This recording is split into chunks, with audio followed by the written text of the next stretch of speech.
سلام اصدقائي، كاملين لاباس عليكم بخير؟ كنتمنى ان شاء الله تكونوا كاملين على خير وبخير.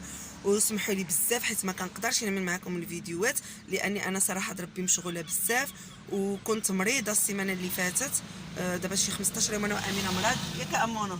جانا الرواح صعيب صراحه ربي، ولكن ان شاء الله كنوعدكم نعمل لكم فيديوهات كيف ما كتشوفوا. دابا اليوم انا ماشيه انا وامينه غادي نضربوا واحد الدويره، ما عرفناش فين غادي نمشيو.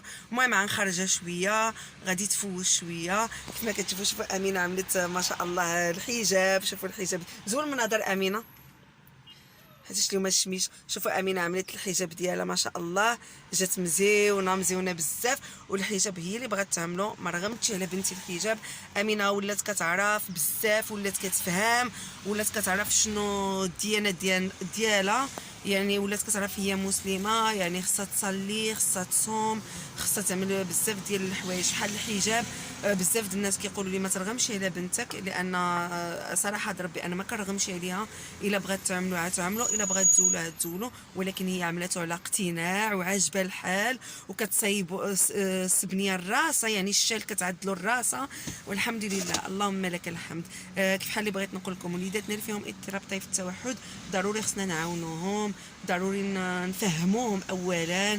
والامهات اللي يلاه يبداو يخدموا مع وليداتهم، اول حاجه خصكم تعلموا وليداتكم تعديل السلوك، يعني كيفاش الولد ديالك يجلس، كيفاش باش الا ما جلسش ولدك راه ما غاديش يفهم، والا ما جلسش راه ما غاديش يستوعب معاك كيفاش شنو انت بغيتي تقول له، ولا شنو تهضر معاه، ولا شنو تخدم معاه.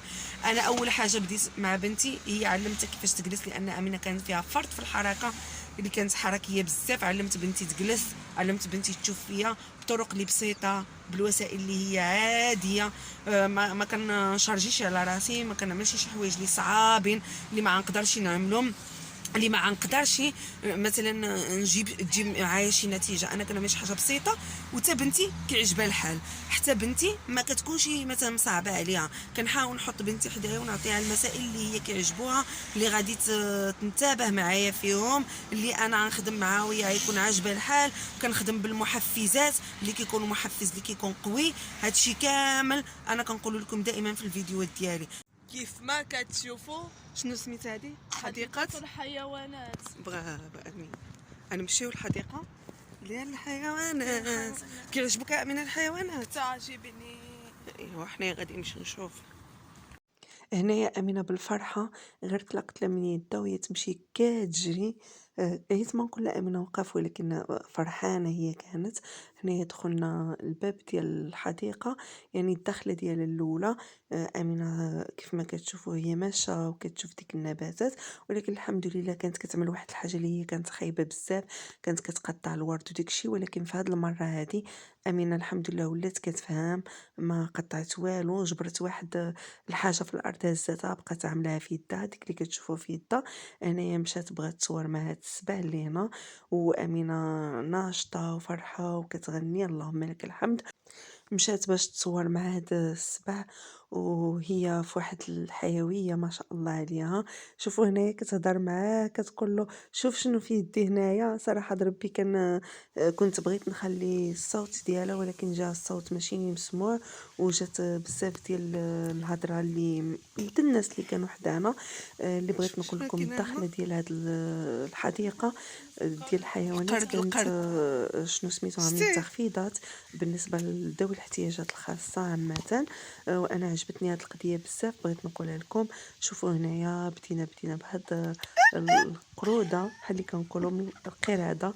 امينه كتمشي واي حاجه كتشوفها وفرحانه، وكتعمل الاصوات بفمها على حسب كل حيوان وشنو الصوت اللي كيعمل. واللي عجبني بزاف هنايا كنت انا وبنت خالتي. وبنت خالتي كانت امينه كتحس بها في التقدي ديالها، يعني عارفه كتفاهم هي وياها. ملي كتعمل امينه الصوت حتى بنت خالتي كتشارك مع هذيك الشيء اللي كتعمل. امينه صراحه بغيت نشارك معكم امينه هذا شنو سميتو؟ الفيديو اللي زعما عجبك؟ دوزتو مزيان مع شفتو بنتي. الاخر طلع انا فوق دائما فوق كنقول الشلال. للامهات ماشي ضروري تمشيو لشي بلاصه اللي يكون كيتبرد مثلا جا تخلصوا الصاك. فيها الفلوس، ولا شي بلاصه اللي تكون شوف شحال بعيده. الاولاد. انا كنفضل نخرج ولدي ما نخليهش في الدار، ولو غير شي جرده في الحومه اللي يقدر يلعب فيها، ويقدر ولدك ينسجم مع الناس ويكون عنده واحد الاندماج. هذه الحاجه اللي مهمه بزاف، خصنا نخدموا فيها مع وليداتنا.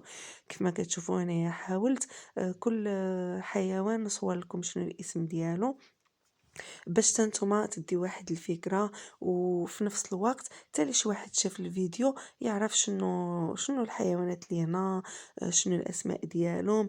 وفي نفس الوقت انا الاهم اللي عندي من هذا الشيء كامل هي نقول لكم خرجوا وليداتكم. اضطراب طيف التوحد اللي هو واحد الحاجه اللي صعيبه، وصراحه ربي حنا كنحاولوا نتساهلوا معها باش تولي كتجينا عاديه. هذيك بنت لي بيضه ديال النعامه تما، وبغيت نوريها لكم. كيف ما كتشوفوا هنايا كانوا بزاف ديال الحيوانات. صراحة أنا اللي زعما شي حيوانات أول مرة غادي نشوفهم، واخا كنت مشيت للحديقة قبل، وكنت ديت أمينة قبل، ولكن أمينة صراحة ربي ما كانتش فاهمة، وكانت كتهرب لي، وكانت ما كتخلينيش بحال هكا نشوف على خاطري. ما رديتش البال بزاف ديال الحيوانات. دابا شفت وتا أنا كنت مرتاحة، وتا أنا كنت زعما ماشي ما كنتش مستريسيا، ما كنتش كنحس براسي منيرفيا مع بنتي كانت ماشيه حدايا، وتا هي كتسول، حتى هي كتقرا. واللي عجبني بزاف هي ملي وصلنا حدا السبع، وامينه كانت كتعمل ديك الاصوات ديال السبع، الصوت اللي كيعمل السبع، وكتقول لي شوف، وكتهضر معايا وجمع معايا. انا فرحت حسيت بواحد الفرحه في قلبي، لان هادشي ماشي سهل باش اي ام توصل له مع ولدها. يعني هادشي راه صعيب باش تخدم عليه، ويكون عندك واحد الطفل اللي هو فيه اضطراب طيف التوحد، واحد الطفل اللي ما كنعرف والو على الحياة، ولا كيشارك معاك، ولا كيهضر معاك، يتجاوب معاك. انا واحد الحاجه اللي عجبتني كنبغي نبارطاجيها معكم باش نتوما ما تفقدوش الامل في الحياه. ما تفقدوش الامل لان الله كبير، واي حاجه اي حاجه كتخدم، واي سلوك كيتخدم. وهنا شوفوا على منظر زوين بزاف، وتبارك الله. عرفتي كان هاد السبع قداش كبير، ما شاء الله كان كبير بزاف بزاف، يعني اكثر من بنادم انا جاني. المهم هنايا بقينا ماشيين، وامينه كتقرا هاد البلايك ديال كل حيوان وشنو الاسم ديالو. وصراحه هاد ربي ولات بنتي فاهمه، وانا عجبني الحال، وانا فرحانه، وبغيت نشارك معكم هاد الفرحه ديالي. بغيت نقول لكم انا راه باقا كنخدم مع بنتي، وباقا كنعمل مع بنتي بزاف د الحاجات، لان باغا نوصلها. ماشي سهله باش تعمل شحال من حاجه وفي الاخر توقف. شتي الطفل ملي يوصل للمرحله ديال المراهقه، كنقول لكم وقلت لكم وقيلا في بزاف د الفيديوهات، هي واحد المرحله صعيبه بزاف. ولكن انتينا كأم ولا كأب الا عرفتي كيفاش تتعامل مع ولدك ولا بنتك وتقربوا ليلك، يعني وتعرف كيفاش تهضر معاه وتفهمه وتشرح له الاشياء ببساطه، وتحاول تغلب على الاضطرابات اللي في ولدك، تحاول تفادى النوبات الغضب اللي كيجيو لولدك. يعني غادي تكون تتينا مشات لك واحد بزاف ديال الخدمه خصك تخدمها في اعوام واعوام تخدمها في هذه المرحله هذه.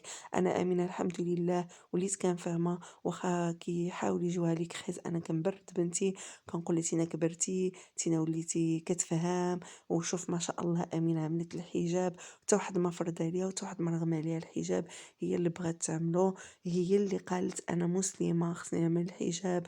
امينه من رمضان هي شابره في الصلاه ديالها.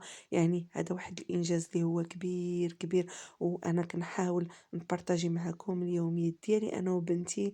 وكنشكر مننا الزوج ديالي بزاف اللي هو دائما مساندني ومساعدني باش نوصل انا لهذا الشيء اللي كتشوفوه فيه بنتي. الحمد لله اللهم لك الحمد. بزاف د الامهات اللي في هذه المرحله هذه كيجيهم الاكتئاب وما يقدروش يخرجوا من هذه القوقعه اللي هي واحد القوقعه صعيبه، ما بين التوحد، ما بين الستريس، ما بين بزاف د الحوايج اللي حنايا نعانيو منهم. واللي غادي يقدر يفهم هاد الهضره اللي كنقول انا غير الامهات والاباء اللي وليداتهم في حالي انا. الحمد لله انا كنشكر الزوج ديالي لانه واحد الشخص اللي هو متفاهم، والحمد لله قدرنا باش نتعاونوا ونعملوا واحد الاندماج اللي هو مزيون مع بنتنا، نحاولوا نخرجوا بنتنا من داكشي اللي هي فيه. اللهم لك الحمد. حتى شي حاجه ما سهله، ولكن ملي كتخدم كتوصل لواحد الشيء اللي هو زوين بزاف بزاف، وكتوصل لواحد الحاجه اللي كنسميها بصيص الامل، اللي تقدر تعطي الامل لنفسك وتعطيه لواحدين اخرين اللي هما فاقدينه. بحال انا في الاول ديالي تا انا بزاف د الناس اللي كانوا كتعطوني السلبيات، ولكن ولكن حاولت نتغلب اولا على نفسي، وثانيا على ديك الاشخاص اللي هما مدورين بيا، الاشخاص اللي هما ما كيعطيوكش حتى شي حاجه اللي غادي تفيدك، كتواكي السلبيات، والسلبيات دائما كيولدوا السلبيات. انا دائما كنتفائل بالخير. وهنايا بغيت نوريكم، شوفوا هنايا الجمجمه ديال الفيل اللي هي صراحه ربي حاطينها تما، وانا حاولت نصورها لكم تقراو المعلومات اللي فيها. وهذا الشيء اللي بغيت نوريكم هذا الفيديو، وبغيت في نفس الوقت نتوما تشوفوا هاد الحيوانات، وتشوفوا هاد الحديقه اللي هي صراحه ربي زوينه، وفي نفس الوقت نهضر معاكم ونوصل لكم بزاف ديال الحاجات اللي انا عندي في قلبي وباغا نقولهم لكم. وبغيت نقول للامهات اللي كيستناو الفيديو ديالي شكرا لكم بزاف بزاف، وان شاء الله غنحاول نبقى نعمل لكم الفيديوهات، لان صراحه ربي كنت مشغوله بزاف هاد الشهر هذا اللي فات، ما قدرتش نصور فيديوهات، ما قدرتش نحط حتى شي حاجه، لان انا ملي كنشوف بنتي ما بقاتش بحال اللي كانت، ما بقاتش اكتيف، كنحاول نوقف كل شيء، كنحاول نرد البال لبنتي ونعطي الاهميه لبنتي باش هي تولي مزيانه، ومن بعد كنخلي اليوتيوب كمحفز لينا. دابا امينه توحشت من الفيديوهات، توحشت، يتخيلوا كتقول لي صور واعمل فيديو، ولكن انا كنحاول نصور شي حاجه اللي تكون مزيونه، شي حاجه اللي تكون فيها الافاده باش نتوما تستافدوا منها. وهذا الشيء علاش كيف ما كتشوفوا ها حنايا دابا وصلنا للبلاصه ديال الطيور، وكيف ما كتشوفوا هنا امينه مع باباها ماشيه، وامينه ماشيه مثبته والحمد لله اللهم لك الحمد، وعاجبه الحال مع باباها، وعاجبه الحال مع بنت خالتي، وعاجبه الحال معايا انا. كتقول لي ماما صورني، شوف انا ماشيه، شوف انا كنشوف. هادشي اللي بغيت نعمل. كنتمنى يعجبكم هذا الفيديو.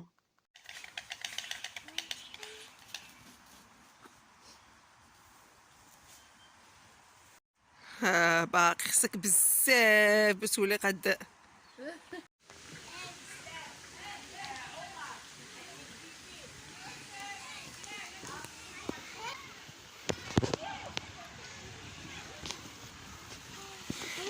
صوركم يلا. صوركم مع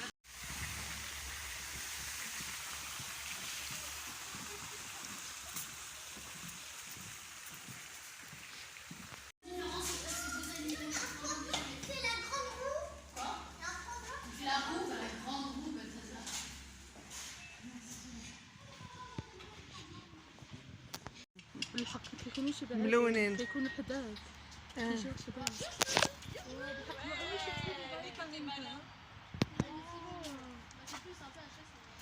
سي هو ماشي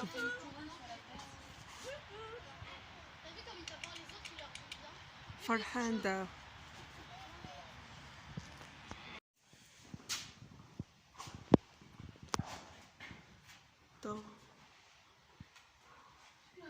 سنجاب كيكون كياكل الشجر وداكشي. دابا سالينا من حديقه الحيوانات، دابا حنايا صافي حنا ماشيين. امينه كانت فرحانه بزاف بزاف وتعرفت على بزاف د الحيوانات مباشره. صراحه ربي واخا سباق اللي جبت امينه، ولكن ماشي بحال دابا ملي كبرات ولات كتعرف وكتفهم. واليوم كانت الدنيا خاويه صراحه، حيت ماشي سبت وحد. ايوا الحمد لله، هادشي اللي بغيت نقول لكم. كنتمنى يعجبكم هذا الفيديو.